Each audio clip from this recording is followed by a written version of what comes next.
ꯃꯌꯥꯝꯕ ꯈꯨꯔꯝꯖꯔꯤ ꯑꯗꯣꯝꯅ ꯌꯦꯡꯕꯤꯔꯤꯕꯁꯤ ꯏꯝꯄꯦꯛ ꯇꯣꯛ ꯇꯨ ꯃꯅꯤꯄꯨꯔꯅꯤ ꯑꯩ ꯄꯤꯡꯀꯤ ꯑꯣꯀ꯭ꯔꯝ ꯉꯁꯤ ꯑꯩꯈꯣꯏꯒꯤ ꯁ꯭ꯇꯨꯗꯤꯑꯣꯗ ꯂꯦꯡꯁꯤꯟꯗꯨꯅ ꯂꯩꯔꯤꯕꯁꯤ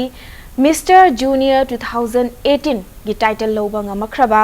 ꯊꯣꯛꯆꯣꯝ ꯒ꯭ꯌꯥꯅꯦꯟꯗ꯭ꯔ ꯃꯩꯇꯩꯒꯅꯤ ꯑꯍꯥꯟꯕꯃꯛꯇꯗ ꯒ꯭ꯌꯥꯅꯦꯟꯗ꯭ꯔꯕꯨ ꯑꯩꯈꯣꯏꯒꯤ ꯁ꯭ꯇꯨꯗꯤꯑꯣꯗ ꯇꯔꯥꯝꯅ ꯑꯣꯛꯆꯔꯤ ꯒ꯭ꯌꯥꯅꯦꯟꯗ꯭ꯔ ꯑꯍꯥꯟꯕ ꯀꯣꯏꯁꯟꯁꯤ ꯑꯩꯈꯣꯏꯒꯤ 2018 ꯒꯤ ꯇꯥꯏꯇꯜꯁꯦ ꯃꯁꯤꯒꯤ ꯃꯇꯥꯡꯗ ꯑꯣꯏꯅ ꯑꯩ ꯍꯪꯖꯒꯦ 2018 ꯒꯤ ꯖꯨꯅꯤꯌꯔ ꯃꯤꯁꯇꯔ ꯏꯟꯗꯤꯌꯥꯒꯤ ꯇꯥꯏꯇꯜ ꯐꯪꯉꯛꯄꯁꯦ ꯀꯔꯝꯕ ꯃꯇꯝꯗ ꯐꯪꯉꯛꯈꯤꯕꯅꯣ ꯀꯔꯝꯅ टाइटल असी फंगनबगिदमक्ता यावरगा तारखिबगी प्रोसेस अहानबगी प्रोसेस मचासे सिगी मतांगदा खतन हाइबियो जूनियर मिस्टर इंडिया से कोई खुमल पाक्ता ओजाबी पिन होई तौरगा दिसंबर दा सिलेक्शन तवे अदुगा जोधपुर दा डेट 6-7 राजस्थान दा केनो उजिकी मिस्टर जूनियर मिस्टर इंडिया से पांगथोकी सेलेक्शन तौबगी प्रोसेस से मणिपुर दगी सेलेक्शन तौबसे करमना तौई हाइबदी मोइगिसु आर खरदी रूल्स एंड रेगुलेशन खरदी लैरिबने मदुदा ज्ञानेंद्र खंकल इसे करम्बा अतोपा सानरोई सिंगदा यावदबा करम्बा क्वालिटी हेनबदगी खनबिरइने हाइना खल्ले अदुगी तसिंगना केनो तो आई हंदक केनो 2017 गी mister Manipur junior mister Manipur जो ओवरऑल चैंपियन लौजगी अदुगी मतुंगिना आईगी वेट कैटेगरी दा कोई वेट कैटेगरी अमोमगी मी अमोम का खले अदुना आई IT प्लस कैटेगरी दा आई अदमाइना खलागा याउजगी द मणिपुर दगिदी टाइटल सिगी दमक्ता सानबा चटकदबसे सिलेक्शन गी दमक्ता सानरोय के यामुक्ति लाखी सिलेक्शन गी दमक्ता मी कुन अदमाइना लाखी अदो टाइटल ज्ञानेंद्रना टाइटल की मतांगदा हायरिंग एसिदा क्वेश्चन मतांग चाना हंगजाहोगे टाइटल से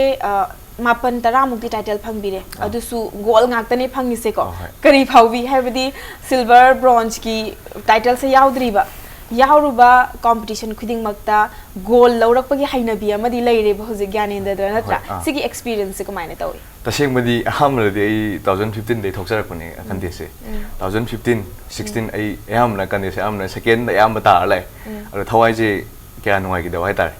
आईदी next time I will be back in हायरगा अदुम होनर लाकपनिना अदुम आई दिस टाइम दे I will give my best in हायरगा अदुम थोकपने भाई फर्स्ट टाइम सेकेंड टाइम तो की गेम खंदे अदुगी अदमाइना तौर थोक आई टारगेट ती तोंगाले तोंगानबुदी अदुगा टारगेट से तोंगाले है टारगेट से न करी होइगनी टारगेट से आई खरा खेने है हाइदी मयामनबुदी हुजिपुदी यामनबुदी वाले अदो आई मिस्टर ओलंपिया आई प्रो कार्ड से फंगागा मिस्टर ओलंपिया जे वंस अमतंगदी मोई स्टेज दा स्टेप तौरगा आई कम्पीट तौवा से आई केनो पांदम हाइतार प्रो कार्ड हजु ज्ञानेंद्रन हाइबिको प्रो कार्ड से फंगनबा होटनागनीना प्रो कार्ड हाइबिसि करिनो खगी ऑडियंस ना अखंगबसु यारोंगनी खंगदबसु मयाम यारोंगनी खंगदबसिंगी दमक्ता प्रो कार्ड हाइबिसि करिनो मसि फंगनबा करी दरकार ओय हाइबगी मतांगदसु मते प्रो कार्ड से खोगी बॉडी बिल्डिंग ददी ख्वाइदगी चावबा मिस्टर ओलंपिया हाइजे super bowl of body building हाइतारे अदो हुजिकी हाइबा प्रो कार्ड से याउद्रगदी हुजिकी हाइबा मिस्टर ओलंपिया हाइबजे याउबजे यादे अदो हुजिकी मिस्टर ओलंपिया जे याउनबई दमक्ता प्रो कार्ड से कंटेस्ट मखन मखन मयाम ले NBC न सिनबा IIBB न सिनबा अदुगुम मयाम ले अदुदा हुजिकी ओवरऑल ताबजिदा कंट्री मयामगी प्रो कार्ड से अमम खकपी अदु हुजिकी जे वंस IIBB प्रो कार्ड से वंस फंगिदा दे आइगी मिंग मखादा IIBB प्रो वना थारगा मी स्पॉन्सर मैम अदी फॉरेन कंट्रीज तगी अदुम लाए लाइफ से तोंगानबा लाइफ अमा के हिंग हाइतार हाइबदी ज्ञानेंद्र की मिंग से ज्ञानेंद्र से स्पॉन्सर अमना लैगे हाइबा मतमदा और सानबगी दमक द पुथोके हाइबा मतमदा पैसा से लेपक तुरिबनिना अदुगी लेवल फाउबदा ज्ञानेंद्रना सानबा म दरकार तारी हकचांग फहनबा म दरकार तारी मसिगी मरकसिदा स्पॉन्सर से अखोगी एशिया दगी ओइना स्पॉन्सर से क्या थोलकते अदुगा सानरोइसु क्या थोको फंगदे हौजि फाउबा लैत्रि हाइबा ताजरेको मसिगी मरम से मेनली मरम से करिगी ओइगनेना खल्ले मेनली मरम से अखोगी हुजिगी हाइबा थाक से यौगमदबा हाइदी स्पॉन्सर जे वाटपनि खंगदे ꯑꯗꯩ ꯍꯣꯠꯅꯕ ꯋꯥꯠꯄꯅꯅꯤ ꯈꯪꯗꯦ ꯑꯗꯨꯒ ꯍꯧꯖꯤꯛꯀꯤ ꯍꯥꯏꯕ ꯊꯥꯛꯁꯤ ꯌꯧꯒꯦ ꯍꯥꯏꯇꯥꯔꯒꯗꯤ ꯕꯣꯗꯤꯁꯦ ꯑꯩꯈꯣꯏꯒꯤ as big as possible as rip as possible ꯑꯗꯨ ꯃꯥꯏ simetry ꯅꯥꯏꯕ ꯑꯗꯩ ꯃꯥꯏ geneticsꯇꯒꯤ ꯆꯨꯝꯕ ꯑꯗꯨꯒꯨꯝꯕ ꯗꯔꯀꯥꯔ ꯈꯔ ꯇꯥꯏ ꯍꯥꯏꯇꯥꯔꯦ ꯑꯗꯨ ꯃꯁꯤꯒꯤ ꯃꯇꯥꯡꯁꯤꯗ ꯑꯩꯅ ꯈꯪꯖꯅꯤꯡꯕꯁꯦ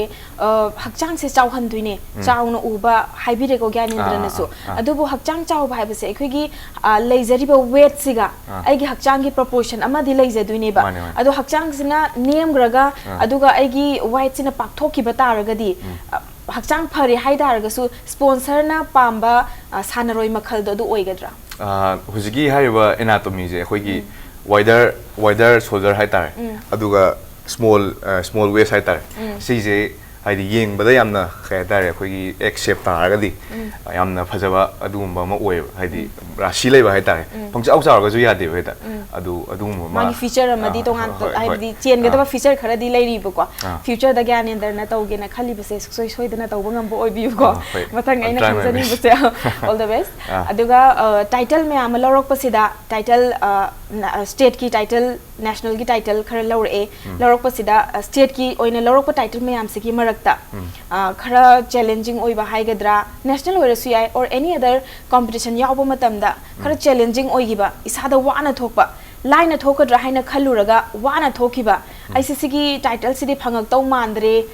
ꯐꯪꯉꯔꯣꯏꯗ ꯀꯥꯏꯅ ꯍꯥꯏꯈꯤꯕ ꯇꯥꯏꯇꯜꯒꯨꯝꯕꯁꯨ ꯌꯥꯎꯕ꯭ꯔꯥ ꯌꯥꯎ ꯇꯥꯔꯒꯗꯤ ꯃꯇꯦꯛ ꯑꯝꯇ ꯍꯥꯏꯕꯤꯌꯨ तसेंगमकी 2015 अहम थोपजे मिस्टर खंबाजे अइना अदुम लौगनी आइना जु खंजे अदु 2016 द नेक्स्ट ईयर अखोइगी पारिस जौजे थोपजे जु अइना लौगनी अदुम खल्लेबा अदुगा लौदोजे फ्राम या अदुम सेकंड दाब जे अदुम लास्ट अखोइगी मयाइ दनी लेमिनागा टाइटल फॉर मिस्टर पारिस हजौ गोस टू ना हायगा सेकंड दा फर्स्ट अहान बगी फर्स्ट ताजनिंग मिंग सेकेंड तलाक नुंगाइजदबदो इसादा अदुगी मथंग लाकपददी मथंगी कॉम्पिटिशन यारप मतमदा गोल लौरखिबा सिल्वर लौरखिबा मथंगी अखोय गोल लौरखि मथंगी मिस्टर खंबजु लौरखि अदगी मिस्टर कंगले पाक लोइबक याम लोइबक मांग सहिददी लोइबक ओवरऑल चैंपियन लोइ लौरे हाइता मरु ओइरिसे अदुगी पॉइंट तनेबा हाइबदी अखोयना निंगहन्नबा तौदबा पुंसीदा लाइफ ता अइना होटनरिबसे खतंग मनिंग ताना खतंग हंदना फंगतारगसु मथंग लैरिको अइ मथंग द होटनगे खल्लगा होटनरगा गोल अमुक फंगाइदो अदुनेबा थागतनिंगाइ ओइरिबसे अदुगी गुंदो मी खुदिंगमक चेन तारगदी सानारोइ खुदिंगमक चेन तारगदी लोइनमक माइ पाकपगी लमजेन से याम यांगना चेनगने ना हाइजनिंगी को मथंगदा ज्ञानेंद्रगी टाइटल म्याम सु लौबगी मतंग से वरी सानबसिदा स्टेट का नेशनल का अनिमक पार्टिसिपेट तौबीरे पार्टिसिपेट तौब मतम सिदा सिनबगी मओंग हाइगदरा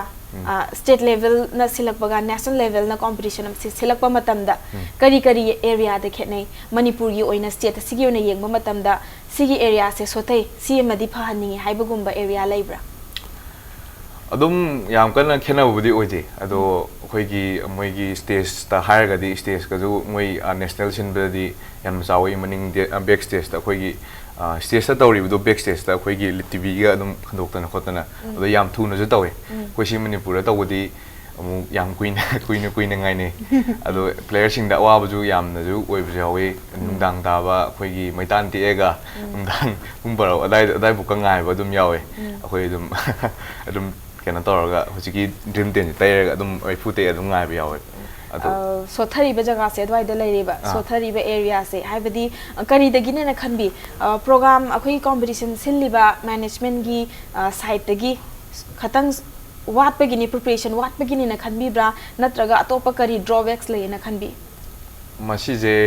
होय अद्वाइना हायर सु याय अदो केनोगी अदुम केनो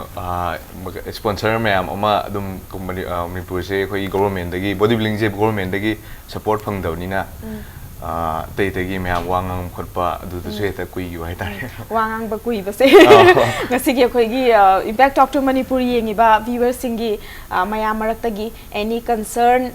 competition body building khatang suna tabada atopa state sida pangthokba competition mayam lei kuina ngai ba live telecast toba matam da su yengiba khoise wasalakpa gumba kuina marakta itatatpa gumba dugumba mayam lei basi hotna biraga mathang silakpa competition mayam da फजना सिनबंगंबा ओइसनो इने हाइजगे अदुगा मथंग ज्ञानेंद्रदगी हंगनिंग बसे government palle hojik ta ko government gi site gi help phang de na hai adubu khabar da adagi TV gi pau da anywhere akhoina kano taw matam sida Manipur dagi body building gi hiram sida mayam ma thoe sanaroi mayam lei nupa su lei re nupi su lei re habi yang ngap ngai oine nupi su lei nupi gi photo book ta ure banatra sumaina mayam na masak asam na khangna raba sanaba makhala sida government gi site gi help phang da base kari hainingi kari taw haningi तसेंगुम की दी मसी जे कमाइन हाय के तोम नखंग दे दी association जे मखन मखन याम थोक हान दी का association की मरगन वांग हम सुन जे देखो अदो का तारे हेना अमखक ओरगदी तसेंग नुंगाइ जनी न खंजे अदो हुजिक्ति बॉडी बिल्डिंग की लम से आइदी पैसा याम चंगबा डिसिप्लिन याम दरकार ओइबा सेल्फ डिसिप्लिन हाय तारे अदुम मसाना मखलम ने हाय तारे अदुना पैसा याम चंगदुना कई है दुन पैसा यामना चंगबा हाइना पल्लिङै सिदा अमा खतंग सो हाइजके डाइट से दा पैसा खरा थादबा म दरकार ओयना हाइ को अदो नोंगमदा ज्ञानेन्द्र ना प्रैक्टिस तोबा मनुंग अदुगा हौजिक फावबदा एवरीडे चाबा डाइट सिंग से करी करी चाय अदुदुगा चारिबा पोषक सिंग सिदा लुपा कया मुक्ति थादै नोंगमदा ए दम प्रोटीन ग्राम 500 ग्राम चाय दम आइदी हाइदी अमुतो डेवलप चाव न तो हाइदी मिल जे 6 to 8 meals खाइदोगा every 3 hours 2 to 3 hours म खाइता है अदमाइना तोर खाइदो साइ अमुतो डेवलप चाव न लो कैलोरी डाइट हाइता है अयुक्ता ब्रोकोली खरा अदगी नो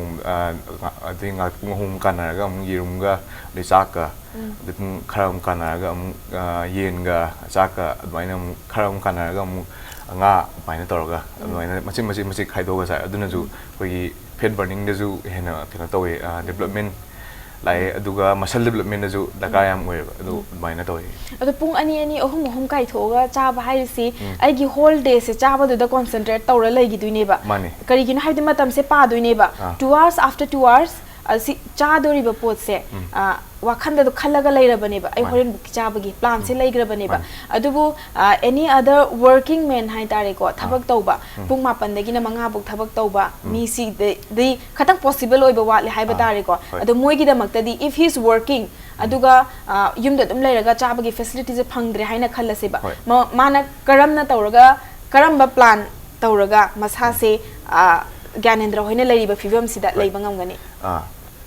आइजु अदमाइना समथिंग नै हजिकि आई रिपोर्ट मैम जे नोंमल अयु ngata da हौदोकपनि हंदे अदुग अदमाइन तौरगा टिफिन जे मरी मंगा मु सेमदोगा अदमाइना पुरगा चले आई हजिक प्रेजेंटली सिविल इंजीनियरिंग तौजरी MIT दा अदुम क्लास आव मतमदा अदुम आइगि मिल दुम योरी दुम साइ अदु हेक हलकपगा अदुम खोनबजे अदुम के हेतारे यामना दगा याम ओय अदुना अयु ngata dagi contest matamdi morning evening sana yawe aduga khoigi parents su dum unada yawe adum aina ayu ngata han hawalaga pochi semaga aduga adum halaku matamda moi office at kiyo matam oiba nungdang jinu ai di amu keno je class hour hek loibaga adum sanam sat leba ai di sanam sat pajiga ai di nungdang ta kanda gym je lon jibuk saneba adu अपन मखाई तरा मथै swine ताब जावे अदु देदा खोइ parents अदुम हप्ता अमका अदुम उना दौ जावे अदु होना वगी अदमाइना अदुम फनाम अदुम डिफिकल्टी मे आमजु थेनगी यामना जु वाइ यामना जु नुंगाइ बॉडी बिल्डिंग से हाबदी मी खुदिंग मक अवाबदी दुम थेंगनरि ngaktani some more the other way hotnabase leptragadi aina way ama thidoga simaina taw taragadi aigi sigi plan se follow taw taragadi it will work out haibadu find out taw taragadi aduduna adum ngasi Gyanendra na so haibire mayam na so ubidre Gyanendra gi body feature ubire haibadi how good it is haibadu mayam na ubiri ne ba aduduna sananing ba masana sibu sananing ba mayam na su Gyanendra gi footsteps se follow tawba oisanu ko adu hoste tiffin pan basta tiffin se nungti gi pura chalabani na classmates sing jina Gyanendra je tiffin pura lakhrabani ma gi ma ga phamina hoge ga na nang manak ta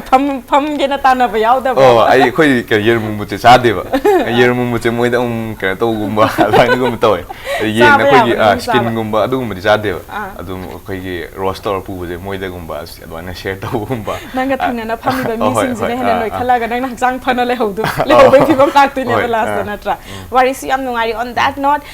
ꯑꯇꯦꯟꯕ break ꯑꯃꯈꯛꯇꯪ ꯂꯧꯖꯒꯦ ꯕ꯭ꯔꯦꯛꯀꯤ ꯃꯇꯨꯡꯗ ꯒ꯭ꯌꯥꯅꯦꯟꯗ꯭ꯔꯅ practice ꯀꯃꯥꯏꯅ ꯇꯧꯋꯤ ꯀꯔꯝꯕ ꯑꯦꯔꯤꯌꯥꯗ ꯍꯦꯟꯅ practice ꯇꯧꯕ ꯗꯔꯀꯥꯔ ꯇꯥꯏ ꯍꯥꯏꯕꯒꯤ ꯃꯇꯥꯡꯗꯁꯨ ꯋꯥꯔꯤ ꯁꯥꯟꯅꯒꯗꯕ ꯋꯥꯠꯂꯤ ꯏꯝꯄꯦꯛ ꯅ꯭ꯌꯨꯁꯄꯨ ꯃꯤꯠꯌꯦꯡ ꯇꯥꯗꯨꯅ ꯂꯩꯕꯤꯌꯨ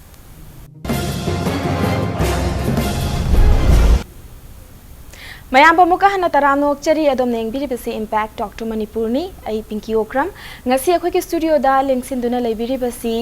ꯃꯤꯁꯇꯔ ꯖꯨꯅꯤꯌꯔ ꯏꯟꯗꯤꯌꯥ 2018 80+ kgꯒꯤ ꯇꯥꯏꯇꯜ ꯂꯧꯔꯛꯈ꯭ꯔꯕ ꯑꯗꯨꯒꯨꯝꯕ ꯃꯤꯁꯛ ꯑꯃꯅꯤ ꯑꯃꯨꯛꯀ ꯍꯟꯅ ꯒ꯭ꯌꯥꯅꯦꯟꯗ꯭ꯔꯕꯨ ꯇꯔꯥꯝꯅ ꯑꯣꯛꯆꯔꯤ ꯒ꯭ꯌꯥꯅꯦꯟꯗ꯭ꯔ ꯕ꯭ꯔꯦꯛꯀꯤ ꯃꯃꯥꯡꯗ ꯅꯨꯡꯉꯥꯏꯔꯕ ꯋꯥꯔꯤ ꯃꯌꯥꯝ ꯑꯃ ꯁꯥꯈ꯭ꯔꯦ ꯃꯊꯪꯗ ꯑꯩꯈꯣꯏꯅ ꯈꯪꯖꯅꯤꯡꯕꯁꯤ ꯒ꯭ꯌꯥꯅꯦꯟꯗ꯭ꯔ ꯊꯣꯛꯆꯣꯝ ꯒ꯭ꯌꯥꯅꯦꯟꯗ꯭ꯔ ꯃꯩꯇꯩ ꯍꯥꯏꯕ ꯈꯪꯖꯔꯦ ꯃꯊꯪꯗ ꯈꯪꯖꯅꯤꯡꯕꯁꯤ ꯂꯩꯐꯝꯅꯦ ꯃꯃꯥ ꯕꯕꯥꯒꯤ ꯃꯤꯡ ꯏꯆꯤꯟ ꯏꯅꯥꯎ ꯀꯌꯥ ꯁꯨꯏ ꯃꯃꯥ ꯕꯕꯥ ꯀꯔꯤ ꯀꯔꯤ ꯇꯧꯔꯤ ꯄ꯭ꯔꯦꯖꯦꯟꯠꯂꯤ ꯈꯤꯇꯪ ꯐꯦꯃꯤꯂꯤꯒꯤ ꯃꯇꯥꯡ ꯑꯗꯨꯒ ꯏꯁꯥꯒꯤ ꯃꯇꯥꯡꯗ ꯍꯥꯏꯕꯤꯌꯨ ꯑꯩꯒꯤ ꯃꯤꯡ ꯊꯣꯛꯆꯣꯝ ꯒ꯭ꯌꯥꯅꯦꯟꯗ꯭ꯔ ꯃꯩꯇꯩ ꯑꯩ ꯍꯩꯔꯥꯡꯒꯣꯏꯊꯣꯡ ꯑꯋꯥꯡꯕꯝ ꯂꯩꯀꯥꯏꯗꯒꯤꯅꯤ ꯑꯩꯒꯤ ꯕꯕꯥꯒꯤ ꯃꯃꯤꯡ ꯊꯣꯛꯆꯣꯝ ꯃꯨꯅꯤꯟꯗ꯭ꯔꯣ ꯏꯃꯥꯒꯤ ꯃꯃꯤꯡꯅ ꯊꯣꯛꯆꯣꯝ ꯑꯣꯡꯕꯤ ꯃꯅꯤꯇꯣꯝꯕꯤ ꯗꯦꯕꯤ ꯑꯩꯒꯤ ꯏꯆꯤꯟ ꯏꯅꯥꯎ ꯑꯍꯨꯝ ꯂꯩ ꯑꯍꯨꯝꯅꯤ ꯍꯥꯏꯗꯤ ꯑꯩꯒꯤ ꯏꯊꯛꯇ ꯑꯃ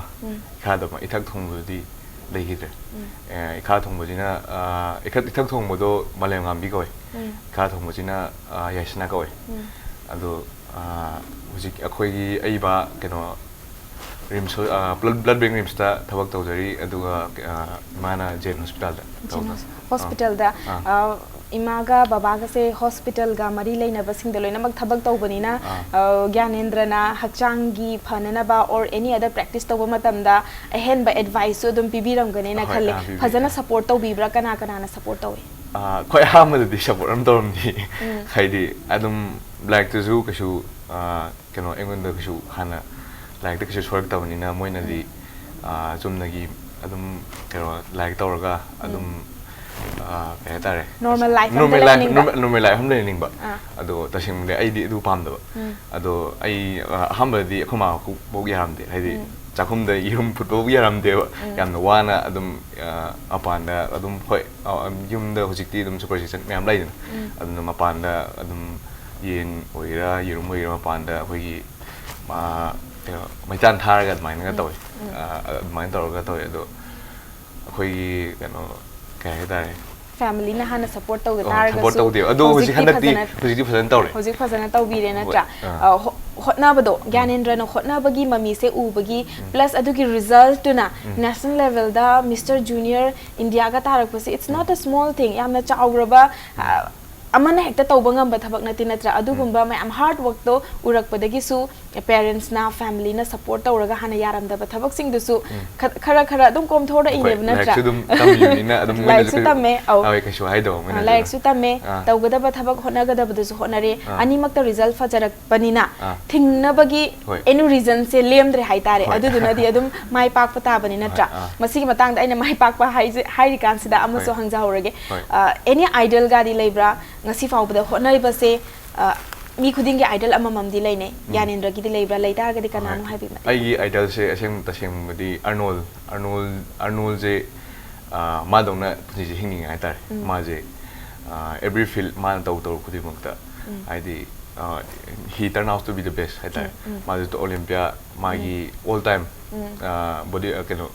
bodybuilder of all time haitare greatest bodybuilder of all time aduga ma si film star jum oye ko ma film star gi most rated haidi pya kwai kena tawba adai plus ma je governor jo oye ko ma je adu ma gi punchi je mana oiro matungda magi state to da mana gi back tawraga magi hujiki keno je Bollywood Hollywood se sida mu si thadoga ma governor oiraga mana mu aiguma magi state to mu thabak thawra ngam to magi personality je yamna pamje ai ta I do hard work say Arnold na how much he hard work haibase work hard haibase akoina budi TV da uba film da uba but tawra iba mayam sigi maningda behind the scene da hai tare mayam honaram duine ba hona ba hai basida khaji khara ki wa natre ko ekta arai bi tha da na aroi bi tha da honaram duine ba adugumna Gyanendra su hona bam di mathau tare ko aduga plus Gyanendra high state ki damakta kari gumba khatang di as a governor Arnold na tauri ado as a khoigi state sida pokcha ba miyo ma oina state ki damakta di kari tauge na khali state se khoigi Manipur se taseng ma kidi aidi awang ma thak haide prithvi gi awang ma thak amada chingka chani aidi hujibudi kaim to dina chadri ko ado honna ki ni one day ado I will give a surprise to Manipur haida adu gi haidok sa roi ge haidi hoi surprise am ni dum tauge ni khanje ado hoji ki ne haidok sa roi thobak se tau dream ni na ko nuai ji ai gu ma tau surprise se yamna khawrang na ekoi myam pum na mak na ngai jarage adu duga surprise pi ba ngam ba su oi biu ko surprise punsi ju pa pi ke na kan bi kana one day do athu matam da oirak pa su oi biu hai tare duga Gyanendra gi practice tau ba sida practice te makal makal leire mi kharana hakchang ta thana ba tawi kharana masa hangkat na ba tawi yang kang male noi khat ki haiba gumba but they go to a gym common gym am da chatleba and loine mak mafam du da chatlaga exercise to mine adagi workout to mine ada as a bodybuilder karam ba area da ne hena practice tawi karam ba makhal gi exercise tawi haiba to maten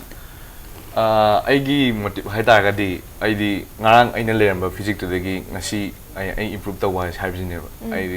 To be better than what I was. I mean on the compare to can tell with you. Can they show you a simple idea? Me kai leg, I know the you with you. I physics I did. Nang I learn with the I best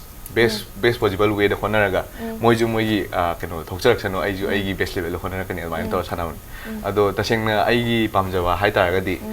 Leg workout se pamje adi myo bagi shem keno ji ina to miseng matan makha dagi khoi khoi u shem bai da makha dagi phajara adi mathak se khoi di na toy aduna squat leg day jam pamje adu presently engon the what lena khanjabadi deal of the side what len khan si gi area je uji khana focus kana to je the what pa se diet ki matang da su aina Gyanendra na haiba matamda nongmada chaba se mayam chai na ko yerum chai then meat then nga haiba se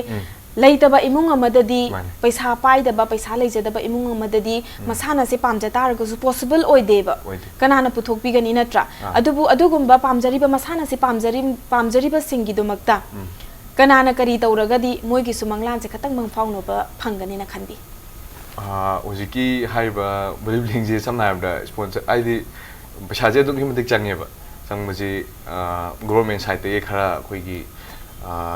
lak satka dawa khoigi state represent dawa dawa mayam je khaji mateng pangbi ga di magi preparation stage to da ID diet ni khangde adi khoigi pasanung sa ni khangde transport tabu orsu kitang mateng pangbi di kitang player ju kitang hona ning ba pokani na khanje aduga khoigi international level da koi thaba keno kai tare bana lorok basingda koi thabak na chingba pibi regadi hoi adu yam nuai jagani ni khanje state government da attention Gyanendra gi message si yobu oibiu bodybuilders hanaroi sing sibu pukning thogat piu medal lorak liba mayam sibu pukning thogat piduna thabak happy but nat taraga su atopa way mayam leri way mayam sidagi khara khangat piraga mateng pangbi ba taraga di players sing ase suksoi soidana mai pakani haiba appeal lama Gyanendra gi side tegi tawri ko Gyanendra dugo mathang khoina khangjaning base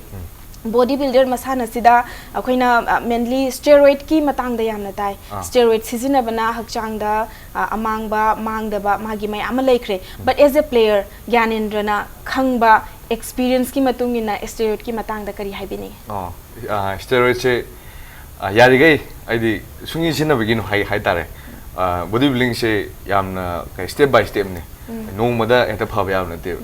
aiju kana 2010 Sainik School Imphal Gym dagi main haujarak pani 2010 de step by step mathang toraga laksabani aduna hojiki short span da haiti mana aduna phagi bai paisa am thadaraga hitang hojiki style steroid ma'am je sinaraga phagi bai adu magi tungi punchi dadi akai bai am lakani haiti long lasting oiro magi poto ado sanabagi discipline amadi thugaina khanbibra habadi sanabada akhina RR thambiba mayam se rule and regulation da hakchang se process by process akhina step by step follow toroba matungda sanagadori bane maduda in between steroid gumba sizinaraga amaromdadi somehow namthak tawri neba sanabada discipline kairak pase sisina magi future da haitare khogi sanabagi career sida kayamukti kaina khanbi magi modele decision du mana kai haitare yam thuna phaninge yam thuna sire adi shiwagi di da taba haidi dum leidina haidi every kano hudingi niyom loin leba haidi hojiki chamak to har hojiki en hoji haidabdo 6 to 8 meals haidi khoigi manipur se adugi matang da yam wali ko diet matang da di supplement matang da di dietitian haitare presently adugi matang da di